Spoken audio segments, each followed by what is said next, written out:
Chapter 26. The Weight of Silence. 2 weeks later, motel. Laila was in the kitchen making herself some toast, and she looks over to the framed image of her and Steve that Steve gave her at Christmas.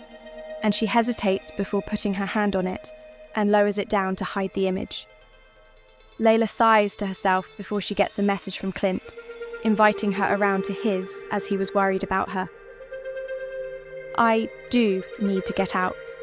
Maybe seeing Clint's family can help me cheer me up a bit, Laila muttered before finishing eating her toast, and she grabs the cap and sunglasses, and she walks her way to Clint's house. After finally arriving at Clint's house, she gets welcomed in by Clint and Laura. Clint opens the door and sees Laila before she has the chance to knock before crossing his arms and saying, "You gonna stand there all night, or you are coming in?" Laila does a little smirk, but it does not reach her eyes. She steps forward, and she walks into the house after Clint moves out of the way so she can. Inside, the warmth hits her instantly.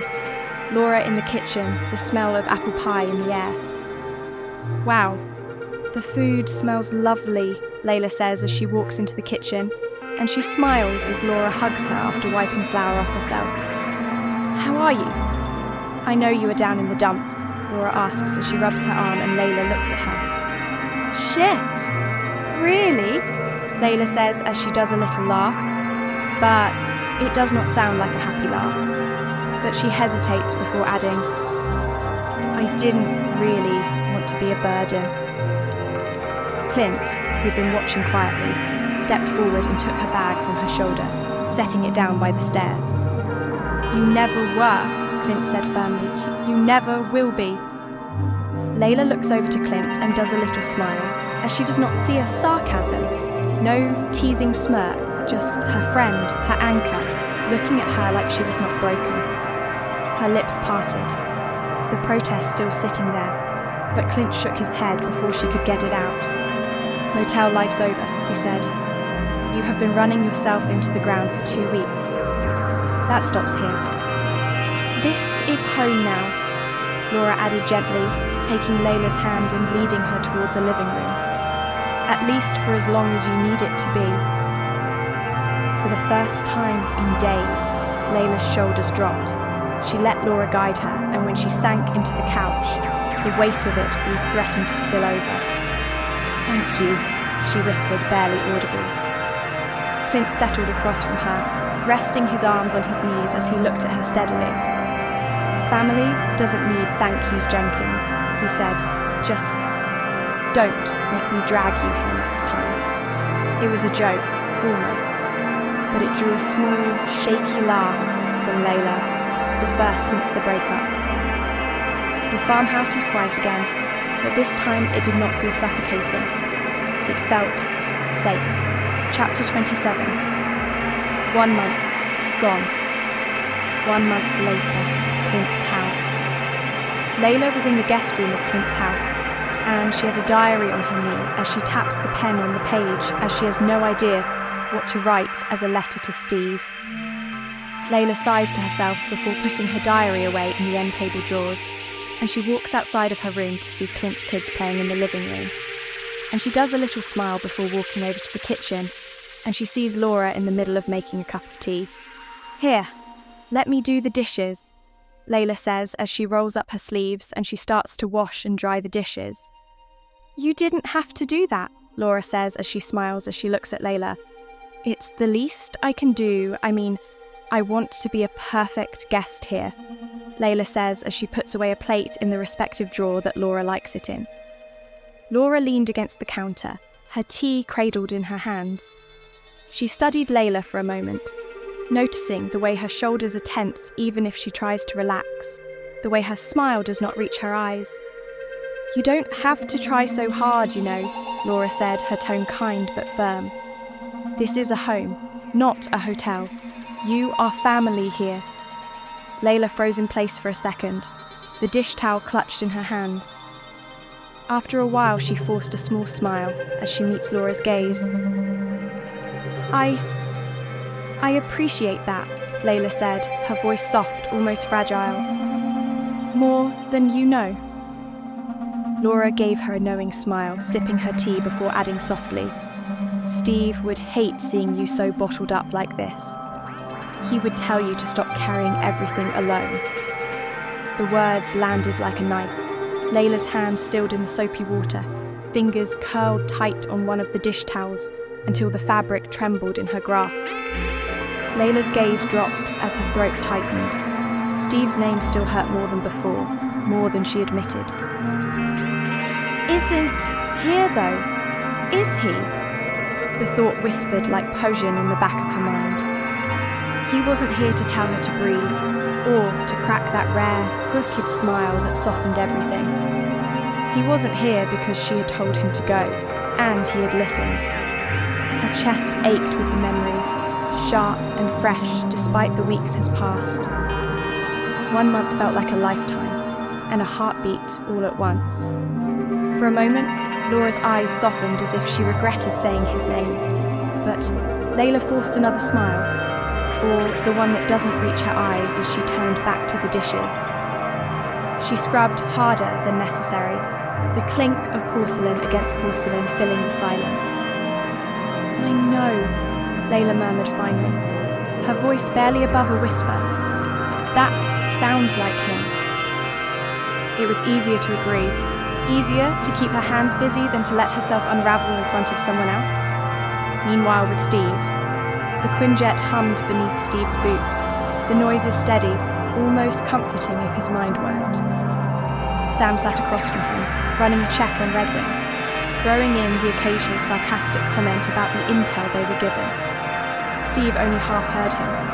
His thoughts had been elsewhere for weeks. Well, a month to be exact. Every briefing blurred into the same words. Every target was just another face in the crowd. The weight on his shoulders felt heavier than it should, not because of the fight, but because there's no one waiting for him afterwards. "You good, Cap?" Sam's voice cut through the fog. Steve blinked, realizing his knuckles were white around the strap of his shield. He relaxed his grip. "Yeah, just thinking." Sam gave him a look. Thinking or brooding? There's a difference. One ends with a plan. The other ends with you staring at a wall for 2 hours. Steve exhaled slowly, leaning back against the cold metal seat. He wasn't ready to admit what he'd been brooding about, that Layla's laugh had been echoing in his head every night since the day she left after asking for a break. "Don't worry about me," Steve said finally, though it sounded hollow, even to himself. Sam just shook his head, muttering, "Man, you two are more stubborn than a couple of mules." Steve let the silence settle again, because the truth was harder to say. He misses her so damn much that it ached, and yet he was the one who'd let her slip through his fingers. Chapter 28. In the Crossfire. Over several months later, Steve had slowly gained Layla's trust back. Of course, there were times when Layla didn't want to see him, and he left food and drinks behind with Clint. But one day, Layla and Steve arrive at the same place for a mission. Layla notices a beard on him, and her eyes automatically check him out. "When did you start to grow a beard?" Layla asks curiously. "Sometime after I stopped being Captain America. Figured if the shield was gone, the clean shave could be too." Steve replies as he shrugs his shoulders. "It looks good on you," Layla says as her lips betrays her as she does a little smile. He blinked, a little startled by the compliment. For a second, she swore his ears turned the faintest shade of pink. "Yeah?" he asked, his voice quieter, hopeful in a way that almost broke her chest in two. "Yeah," Layla says softly as she does another little smile. Layla hears a noise that snapped both her and Steve out of staring into each other's eyes. Steve automatically reached for his shield before realizing he doesn't have it. "Force of habit, huh?" Layla asks teasingly. "That's obvious, huh?" Steve chuckles a bit. Layla lets out a little actual giggle before her, and Steve went to the noise. "Stay sharp," Steve muttered. Before Layla could respond, a figure stepped into the light. A Hydra soldier. His rifle glinted as he raised it. Steve reacted first, grabbing Layla by the arm and pulling her behind a stack of crates as bullets sprayed across the warehouse. "Yes, the welcomes party's here," Layla hissed as she pulls out her dagger. Steve peeked over the crates, his voice low and steady. "2 more in the back. They are trying to flank us." "Of course they are," Layla muttered, rolling her eyes even as the adrenaline surged. Hydra never did know how to mind their manners. Steve almost smiled at her sass before the soldier fired again, forcing them both down. Steve turned to her, his expression serious. "We take the left together." Layla nods as her eyes locked onto his eyes. She could feel her heart skip a beat before snapping out of it. "Now!" Steve yells, and they get up and starts to fight back. They moved as one. Steve surged forward, disarming the nearest soldier with brutal efficiency, while Laila darted around him, her blade flashing as she took the second one by surprise. Their movements meshed seamlessly, a rhythm their bodies remembered even if their hearts were still healing. Within moments, the warehouse is silent again, well apart from the sound of their heavy breathing as Hydra soldiers are passed out at their feet. Steve looked at her, sweat glistening along his brow. "Still got it." Layla smirked, twirling the dagger in her hand before sliding it back into its sheath. "Don't sound so surprised, Rogers." For the first time in a long while, he let himself laugh. Not the forced chuckle he had given strangers, but a real, genuine laugh.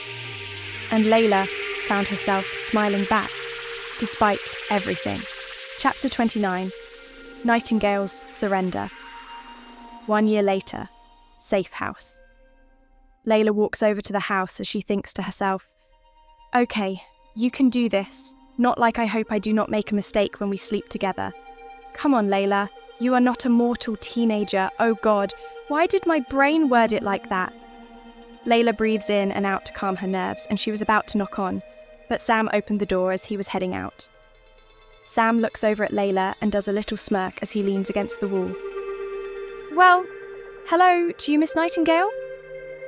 "Hey, Sammy, is Steve here?" Layla asks as she tucks a strand of hair behind her ear, trying to mask how nervous she is. Sam's raised his brows, and the smirk slowly turned into something a little more mischievous.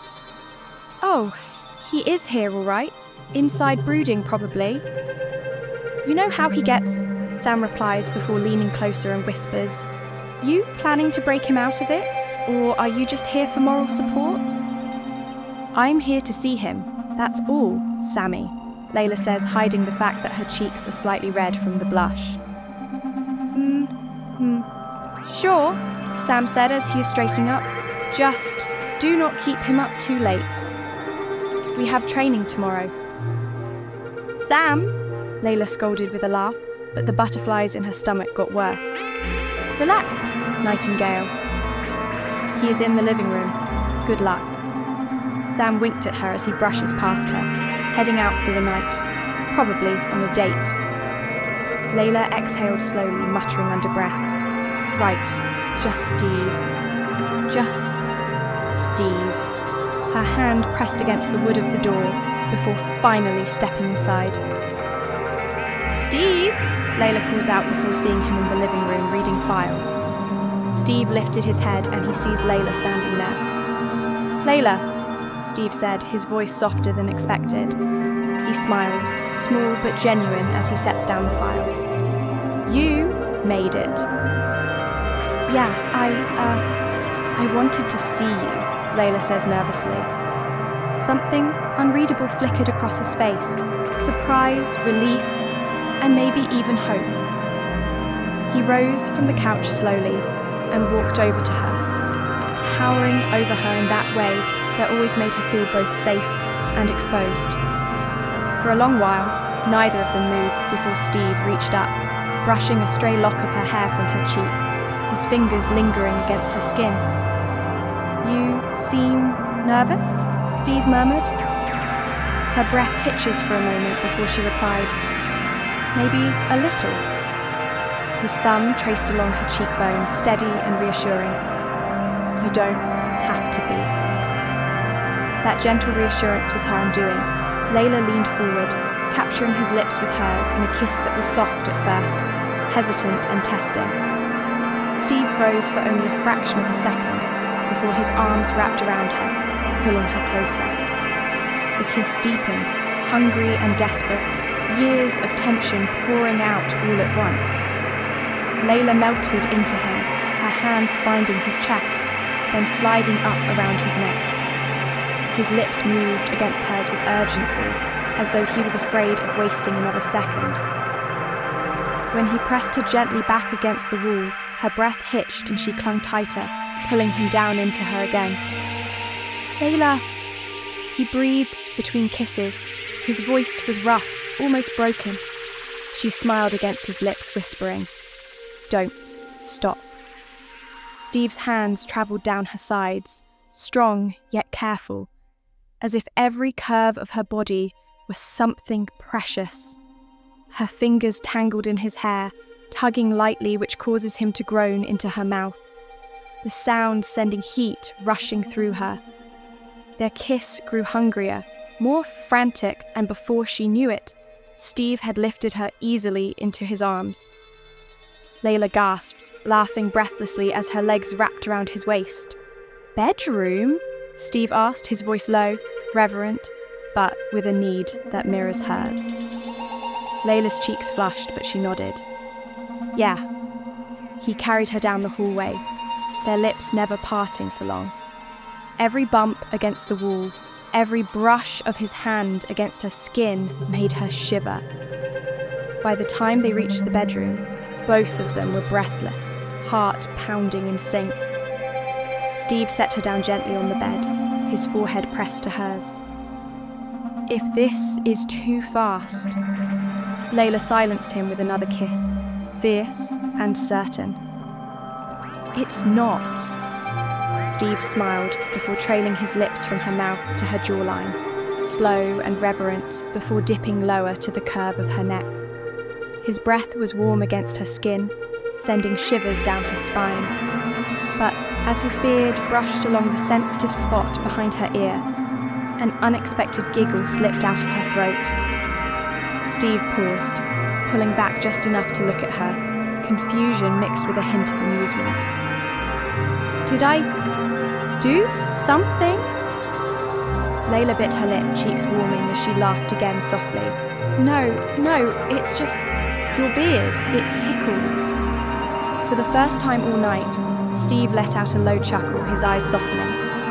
"Guess that's one downside of not shaving anymore."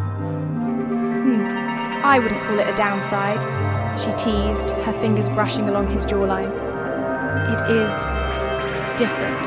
Kinda nice, just makes me laugh." He smiled, the sound of her laughter clearly disarming him, making his chest feel lighter. "Well, if that's the worst problem we've got, I think we'll be okay." Before she could respond, his lips returned to her neck, slower this time, and she melted into him again, giggles fading into breathless sighs as the warmth of his mouth and the tickle of his beard blended into something that made her cling to him even tighter. The next day, safe house. The sun was already streaming through the blinds by the time Laila cracked the bedroom door open.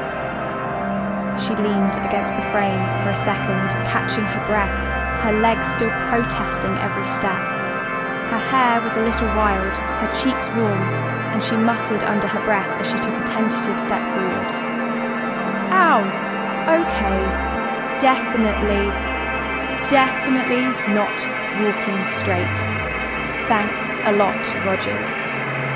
She muttered with a faint smile tugging at her lips. The floorboards creaked as she limped into the hallway, trying to compose herself before anyone noticed. Unfortunately, Sam was perched at the kitchen counter with a mug of coffee, scrolling on his phone. He glanced up at the sound of her uneven steps. His brow rose, then a slow, knowing smirk spread across his face. Well, if it is not Miss Nightingale. You look tired." Laila froze mid-step, colour rushing to her cheeks. She opened her mouth, but no words came out. Sam set his mug down with exaggerated care, leaning forward on his elbows. You know, I warned you not to keep him up too late. Did not realise I should have warned you not to let him keep you up too late. Sam! Laila hissed, shooting him a glare that only made him laugh harder. Behind her, the bedroom opened, and Steve emerged, hair tousled, t-shirt clinging to him. He blinked when he saw Sam grinning at them both, then groaned softly as he rubbed a hand over his face. Really? Steve muttered. Hey! Do not blame me, Sam said, raising his hands innocently, though his grin gave him away.